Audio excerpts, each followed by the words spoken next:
দেশের লবণ চাষীদের শ্রমের মর্যাদা দিয়ে তাদের লবণ চাষে ন্যায্য মূল্য নিশ্চিত করতে সংশ্লিষ্টদের নির্দেশনা দিয়েছেন প্রধানমন্ত্রী তারেক রহমান।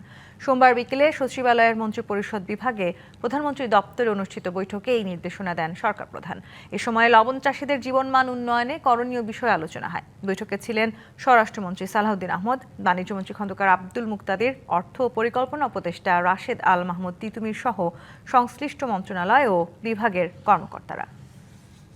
বাংলাদেশে লবণ চাষের আওতাভুক্ত কত জমি আছে সে সম্পর্কে জানলাম।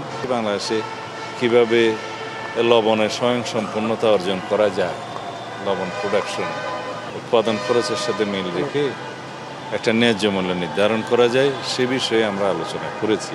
ঈদ আসবে, সাথে ক্যাশব্যাকও আসবে। নিজের বা প্রিয়জনের জন্য কেনাকাটায় এবারও নগদ পেমেন্টে পাচ্ছেন দারুণ ক্যাশব্যাক। তাই যাই কিনুন, পেমেন্ট করুন নগদে।